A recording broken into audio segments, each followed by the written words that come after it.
આજના આ સભાખંડની માય પર આપણે શોક સભામાં બેઠા છીએ ત્યારે આટલા બધા સંતો આપણે હાજરી આપી અને બહાદુર બાપુ તો જ્યારે જ્યારે બોલે ત્યારે જવું ત્યારે હૃદયથી બોલે છે. હૃદયથી જે કંઈ આપણા કુળના આચાર્ય ગુરુજનો બેઠા છે. ભારતી બાપુએ પણ થોડી વાતમાં ઘણી વાત મને તમને કીધી કે હવે જેની જરૂર છે અભ્યાસની સાથે સાથે જે કુટેવ છે એ ઉપરાંતતા આવે. ધર્મશીભાઈએ ગીતાનો પાઠ કર્યો. 15મા અધ્યાયનો પુરુષોત્તમ યોગનો ભગવાન વ્યાપકપણો હરિવ્યાપક સર્વત્ર સમાન પ્રેમ से प्रगट हो तुमने ही जाना. बाकी तो दादा कुल गुरु कुल आचार्य कुल ब्रह्म देवता भूदेव दादाए पण बहु सुंदर मजानी एना यजमानने श्रद्धांजलि आपी અને આ બધા લોકો એટલા બધા લાગણીથી ને ભાવથી બધા પ્રસંગો કાર્ય મૂકીને બધા નાના મોટા લાગણીને વ્યવહાર છે.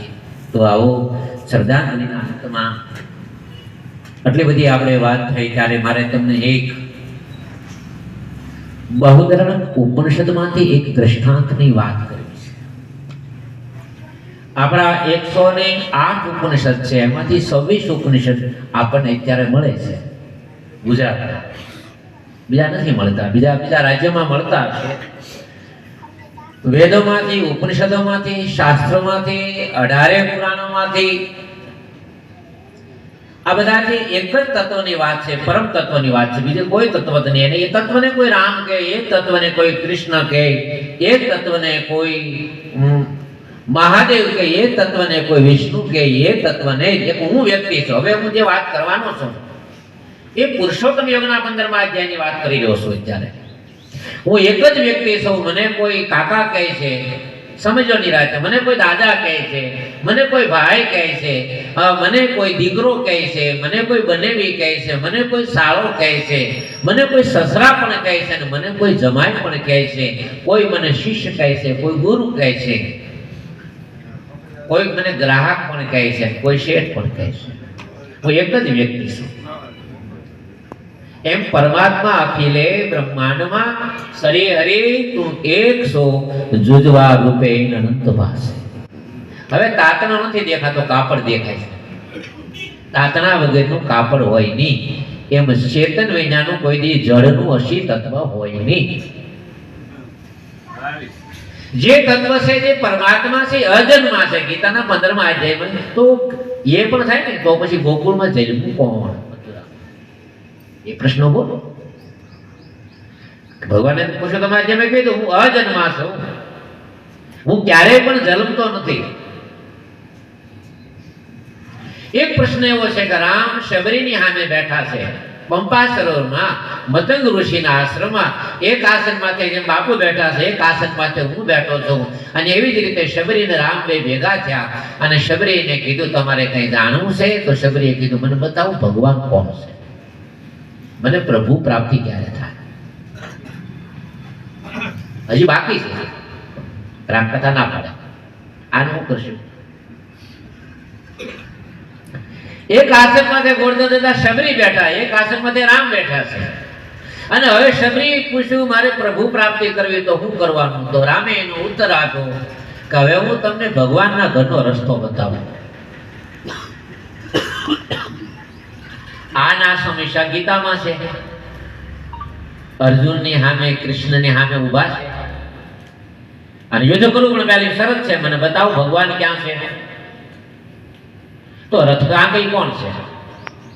પછી ભગવાને સરનામું આપ્યું છઠ્ઠા અધ્યાયમાં, કોટિક સૂર્યનો પ્રકાશ ન પહોંચે ન્યા મારું પરમ ધામ છે, ન્યા તું આવ. થઈ ને પાઠની તકલીફ પાછી. તો ભગવાન નો કે મને જોઈ લે. હે અર્જુન, તેના માટે દિવ્ય દ્રષ્ટિ જોઈએ. આ આંખેથી મને કોઈ જોઈ શકતું નથી. ગો ગોચર જબલગ જાઈ. પહેલા મેં વાત કરી દૂધની, દહીંની. હવે હું તમને પ્યોર ઘીની વાત કરું છું. હવે પહેલા આપણો વેપાર હતો એ બધો દૂધ નો હતો, દહીં.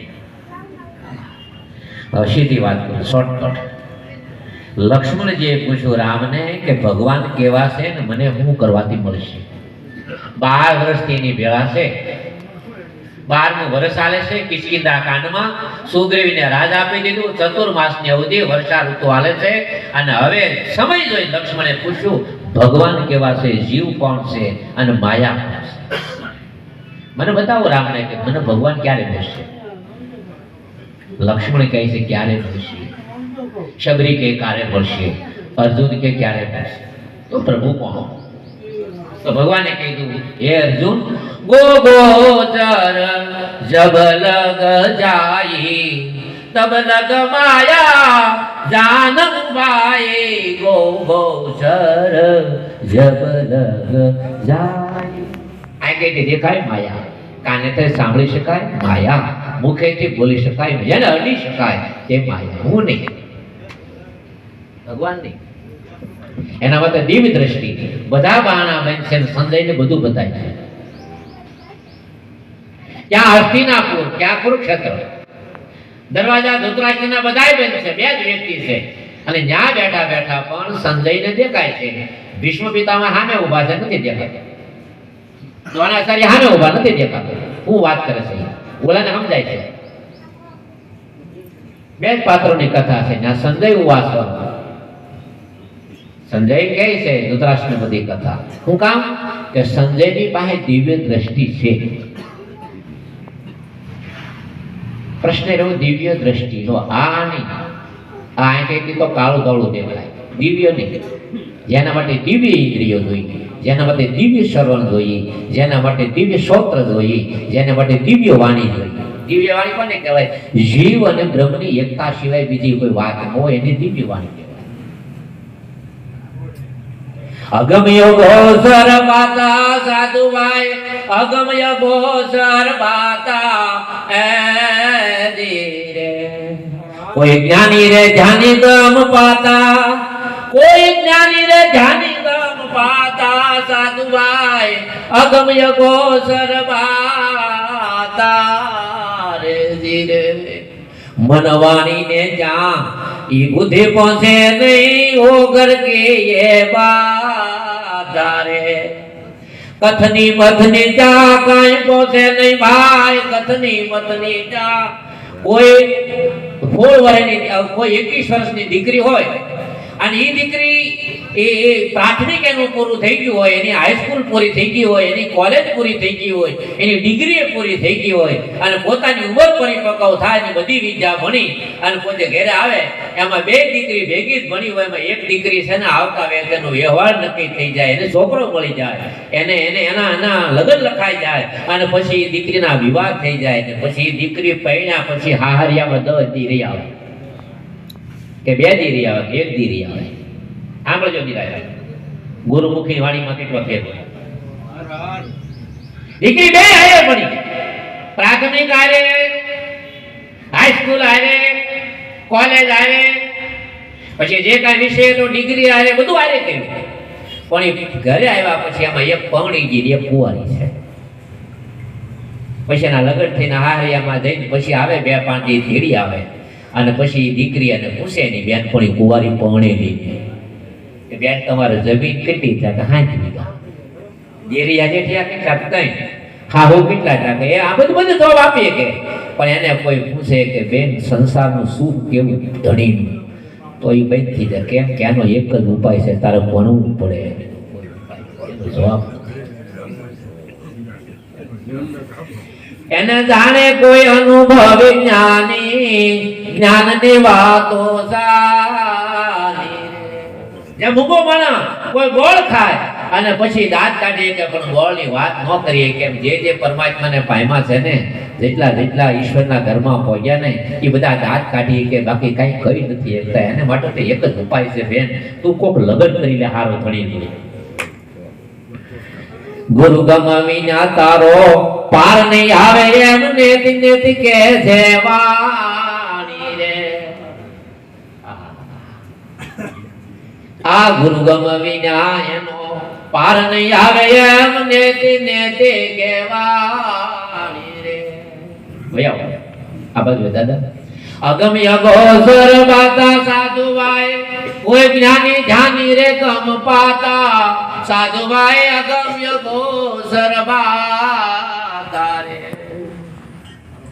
આજના દિવસ માટે એ પવિત્ર દિવસ માટે આ જે આપણે બધા અહીંયા ભેળા થયા છીએ ગોરધન દાદાને ત્યાં સમગ્ર બધો કંટાળિયા પરિવાર અને આ કંટાળિયા પરિવારની માલિકો જે દૂર દૂરથી સગા સંબંધી સ્નેહિત આવ્યા પણ આજ એટલા બ્રાહ્મણોની હાજરી છે, એટલા સંતોની સાધુની હાજરી છે, આજ એટલા ભક્તોની હાજરી છે.